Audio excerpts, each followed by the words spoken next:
New Japan Pro Wrestling acaba con el linaje del campeonato intercontinental y nosotros repasamos su historia.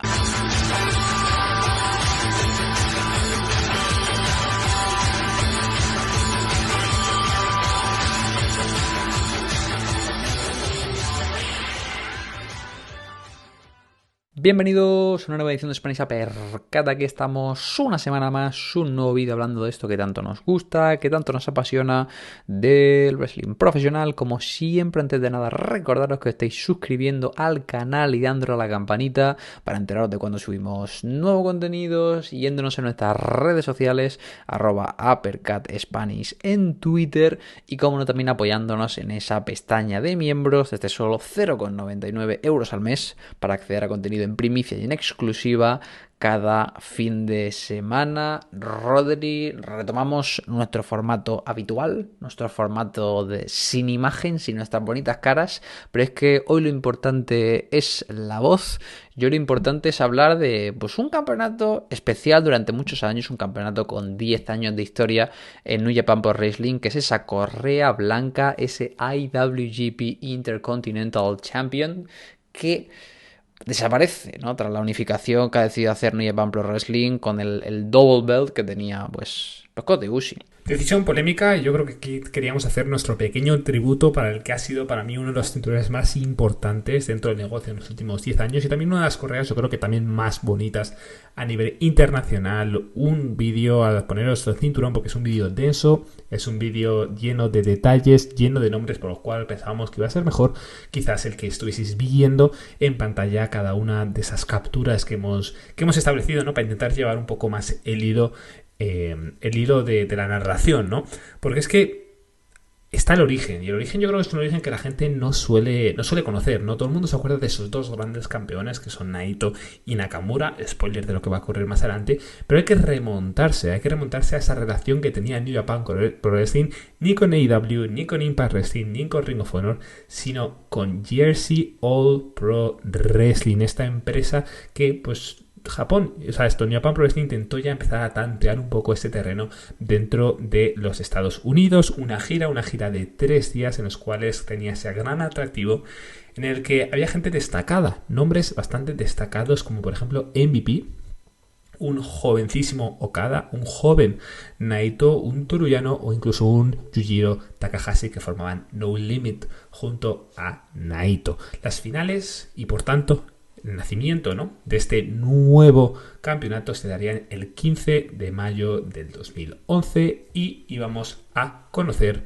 que MVP se convertiría como el primer campeón enfrentándose a nada más y nada menos que Toruyano, una rivalidad que definiría las primeras defensas del campeonato donde vemos a un Toruyano, vemos a un MVP defendiendo 2 o 3 veces, nada destacado, hasta que de repente llega Masato Tanaka, que le arrebata el cinturón en el Ryogoku en 2011 en Destruction.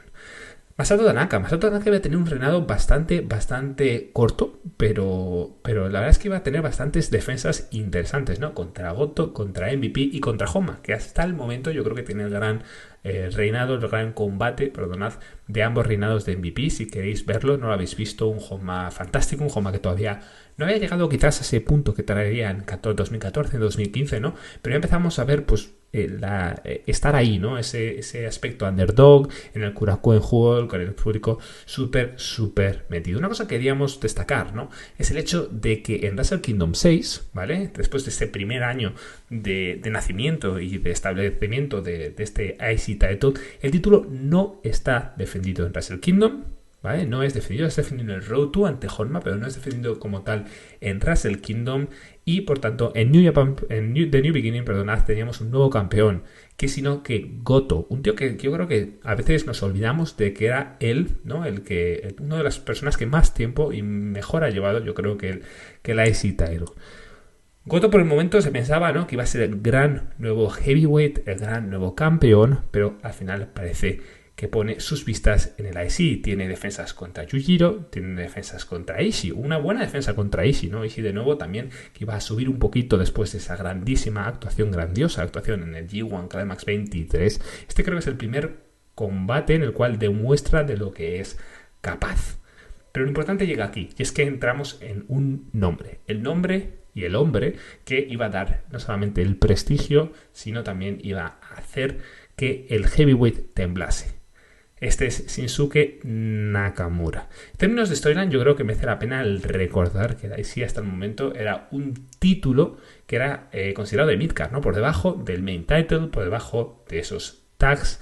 Y era un combate, o sea, era un título que normalmente también incluso se daba por debajo de gente con single specials. Era un título de relleno que te iba a permitir el reinar un Korakuen Hall, ¿no? Como era antes el Never, pero que nunca iba a ser capaz de rellenar un gran evento de una gira. Ahora, todo esto iba a cambiar con un señor llamado Shinsuke Nakamura. Shinsuke Nakamura es el encargado de elevar este campeonato a cotas desconocidas por aquel entonces, de que el campeonato dejara de ser pues algo como lo que podemos entender hoy en día como un Never Openweight, como el campeonato de IWGP de los Estados Unidos, y se convirtiera realmente en un segundo cinturón que no solo iba a estar estelarizando el Korakuen Hall, sino incluso pay-per-views más importantes. El primer gran reinado que tenemos dentro del campeonato intercontinental es el de Shinsuke Nakamura, como bien estaba comentando el compañero Rodrigo, dura más de un año y tiene defensa, pues bueno, contra gente como Hiroki Goto, Karl Anderson,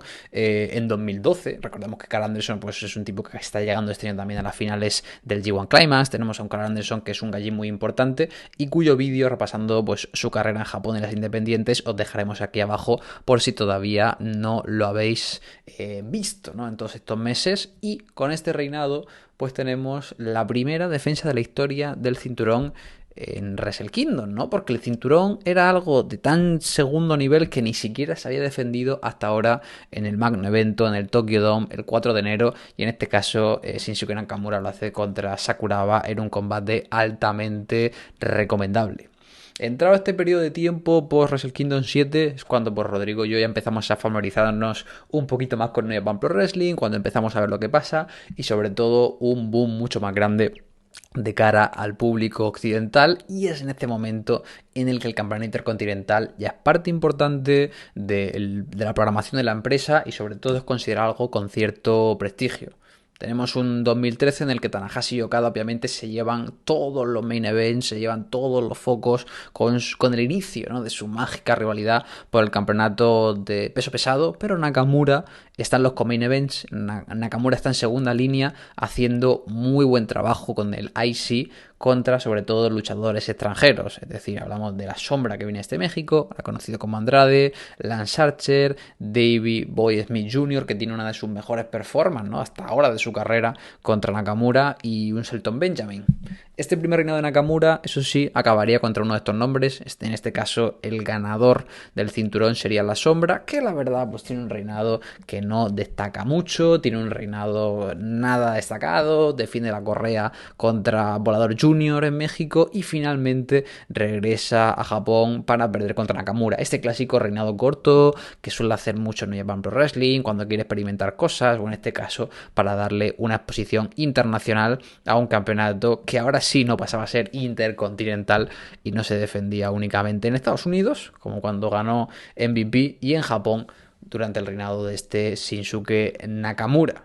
Segundo reinado, eso sí, que sería realmente importante. Si el primer reinado de Nakamura había servido para posicionar el cinturón como algo ya por encima de la midcard, del uppercard, con este segundo reinado es cuando Nakamura demostraría que el cinturón blanco podía ser estelar de cualquier evento. Defensa de nuevo contra Shelton Benjamin, contra Naomichi Marufuji en King of Pro Wrestling, se está viendo las caras con Minoru Suzuki en Power Struggle, y por último, el momento clave de este periodo de ascensión, que es cuando teníamos por un lado a Nakamura enfrentándose al Ace, a Tanahashi, por el campeonato intercontinental en Wrestle Kingdom, y por otro lado al joven Naito, que venía de ganar el G1 Climax, que se iba a enfrentar a Okada por el campeonato peso pesado.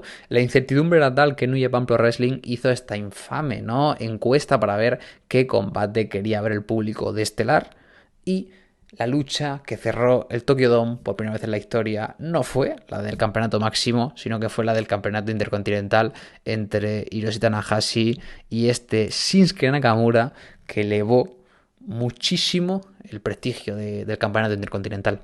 Para mí, yo creo que sinceramente el hecho de que el Intercontinental fuese main event de Wrestle Kingdom creo que es de las cosas más grandes que ha hecho Shinsuke Nakamura en la historia, en su historia, vamos, en su carrera, sinceramente. Y por si no fuese suficiente, es que el nuevo campeón de Wrestle Kingdom era Hiroshi Tanahashi, un Hiroshi Tanahashi que había prometido no volver a retar a Okada por el cinturón tras caer en King of Pro Wrestling del 2013. Entonces empezamos a ver cómo el IC no es un cinturón quizás secundario, pero que te puede ser el main event de un show súper grande. Es ahí, por lo tanto, que empezamos a hacer un split de ciertos shows, ¿no? Que quizás antes eran de una sola noche. Ahora tenemos la capacidad de dividir entre dos noches, entre dos ciudades, como puede ser The New Beginning. Tristemente, Hiroshi Tanahashi solo iba a defender su cinturón ante Nakamura. Dos grandísimos combates, uno en The New Beginning en Hiroshima y el segundo en Invasion Attack. Fueron main event ambas noches, fueron el mejor combate de la velada ambas noches, y en Invasion Attack considerado uno de los mejores combates entre Hiroshi Tanahashi y el bueno de Shinsuke Nakamura. Nakamura recupera ese cinturón una vez más. Dejamos a Hiroshi Tanahashi de lado y empezamos con un nuevo rival, en este caso Bad Luck Fale. Un Bad Luck Fale que venía pues buqueado, ¿no?, como un Monster Heel que tenía la capacidad de acabar con cualquier rival sin importar su nivel. Utilizan el prestigio que le había dado Hiroshi Tanahashi, el prestigio que le había dado Shinsuke Nakamura para elevar a Fale durante el G1 Climax 2014. No llega a tener exactamente ninguna defensa porque va a perder contra Nakamura una vez acabado este torneo, pero sinceramente es increíble el hecho de que lo que haces es das tanto prestigio a un título que el título eleva al oponente y no el oponente eleva al título, que suele ser lo normal. El cuarto reinado de Nakamura nos iba a dejar uno de los mejores combates, no solamente de su reinado, no solamente de su carrera, sino yo creo verdaderamente que de todos los tiempos. Tiene una muy buena defensa ante Katsuyori Shibata, pero después tenemos ese reto de Kota Ibushi, los cuales consideran que es el mejor combate de la historia de Wrestle Kingdom y la mejor edición de Wrestle Kingdom de todos los tiempos.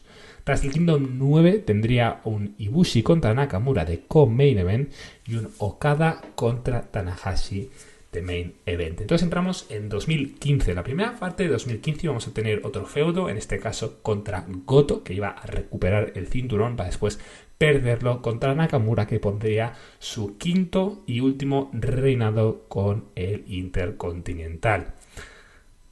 ¿Qué pasaba? Parecía, y todo era una ruta de plan para darle una despedida, como me decía, a Nakamura y ofrecerle ese último rival que iba a tener en New Japan Pro Wrestling, que iba a ser nada más y nada menos que el líder del Bullet Club, alguien al cual no se había enfrentado todavía, a AJ Styles. El evento Wrestle Kingdom 10, el cual tienen de nuevo otro de los grandes combates. Yo creo que fue el combate que puso uno de los combates, yo creo que es de los más famosos, ¿no?, de la carrera, no solamente de Styles, sino también de Shinsuke Nakamura. Styles abandona el Bullet Club, es mandado directamente al Royal Rumble del 2016, mientras que Nakamura yo creo que tiene una salida un poco más de leyenda, un poco más de hombre de la casa, un poco más bonita, y deja el título vacante en una bonita celebración ante... Bueno, ahora la idea, ¿no?, es quién o cómo seguir, ¿no? Es decir, tienes un título vacante, a quién va a ser el siguiente en seguir esta herencia de este título. Y yo creo que Alejandro New Japan Pro Wrestling cogió a la persona adecuada en ese momento. Completamente, ¿no? Porque la sombra de Nakamura, tal y como estamos explicando, era muy grande, ¿no? Y había cierto miedo de quién sería ese sucesor espiritual de Shinsuke como el portador del cinturón blanco, ¿no? Si después de un periodo de tantísimo prestigio alguien podría igualar su nivel o probablemente superarlo. El cinturón al principio, ¿no?, después de la marcha de Nakamura a WWE, se utiliza para empezar a subir a gente diferente y de nuevo tiene mucha presencia de gaijins. Primero tenemos a un Kenny Omega que derrota a Hiroshi Tanahashi por el campeonato vacante y bueno, entra una rivalidad que tiene cierto color y que en principio iba a llegar, ¿no?, a tener su clímax en Dominion de ese mismo año, en el que, pues, ni más ni menos que Kenny Omega iba a defender su cinturón ante Hiroshi Tanahashi en un combate de escaleras, la primera lucha de escaleras de la historia de New Japan Pro Wrestling, una cosa que pues, despertó comentarios mixtos en su momento, algunas críticas, algunas alabanzas. Finalmente, el que se lesiona es Tanahashi y por lo tanto el que ocupa su lugar es Michael Elgin. Un Michael Elgin que, bueno, ya sabemos cuál es su imagen ahora, ya sabemos cuál es el estado que tiene de cara a la industria, pero que no podemos negar que fue una parte importante de New Japan Pro Wrestling en esta segunda mitad de los 2010 y sobre todo que dio su mejor nivel en la empresa. Michael Elgin derrota a Kenny Omega y bueno, tiene un reinado un tanto raro, no termina de cuajar con el campeonato intercontinental, tiene defensas en Estados Unidos, en Ring of Honor contra pues Donovan Dijak, ahora conocido como de Dominic Dijakovic, Tibar en WWE, y tiene pues algunos muy buenos combates, eso sí, contra Tetsuya Naito. Michael Elgin acaba perdiendo el campeonato intercontinental contra Tetsuya Naito en uno de los grandes combates del campeonato intercontinental en toda su historia, y en este momento, cuando el ingobernable, cuando Naito gana el cinturón, es cuando escribe su propia página en la historia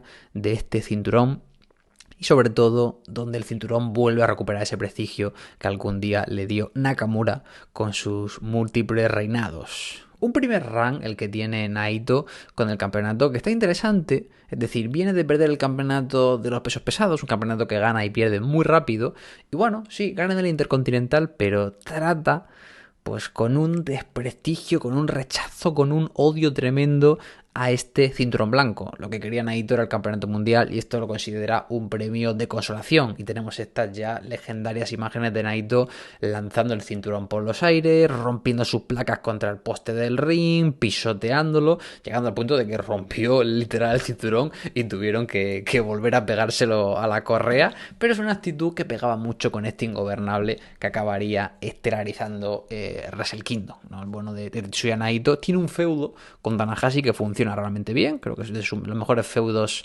de su carrera, con dos grandes combates, primero en Wrestle Kingdom y luego en Dominion, combates con mucha psicología, combates con un lane war muy marcado a la pierna, y es en este Dominion donde Tanahashi derrota a Naito y se hace con el campeonato intercontinental de nuevo, porque recordemos que él también fue el que acabó con uno de los reinados de Shinsuke Nakamura.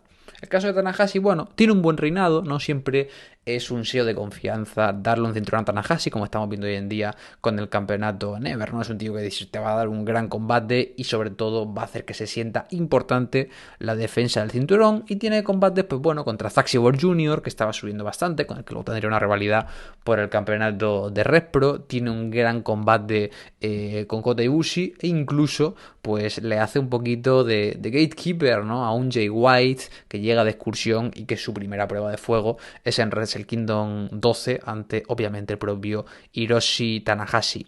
Al final su reinado acabaría en una lucha estelar a los pocos meses contra Minoru Suzuki, que nos teletransportó de cierto modo a ese King of Pro Wrestling del año 2012, ese combatazo que nos dieron Tanahashi y Suzuki sin prácticamente ningún tipo de kick out, pues ningún tipo de finish, de falsi, y aquí pues en The New Beginning nos dan un nuevo gran combate. Ahora sí, Minoru Suzuki es el nuevo campeón, es el que porta ahora el campeonato intercontinental y el que hace de puente para que Tetsuya Naito recupere el título en un reinado en el que encontraría a su mayor rival hasta la fecha.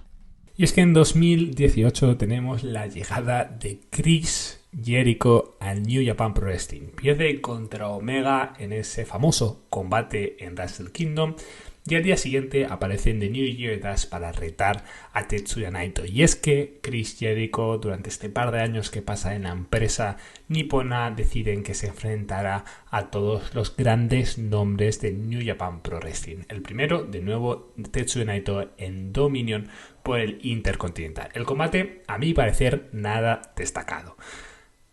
Jericho se convierte en campeón y desaparece de New Japan Pro Wrestling unos cuantos meses para volver, ¿no?, para esa revancha contra Naito, pasando primero por Evil en Power Struggle. Tenemos Wrestle Kingdom 13, un combate sin descualificación para proteger más a Chris Jericho y que Naito recupere su cinturón. Aquí en este momento yo creo que parece bastante claro, ¿no? El hecho de que Naito se estaba volviendo el nuevo Nakamura, ¿no? El IC lo dejaban unos cuantos meses con otra persona para intentar elevar, para intentar darle prestigio a esa otra persona, pero siempre que el título necesitaba prestigio, siempre que el título necesitaba a su dueño, tiraban de Naito como antes tiraban de Nakamura.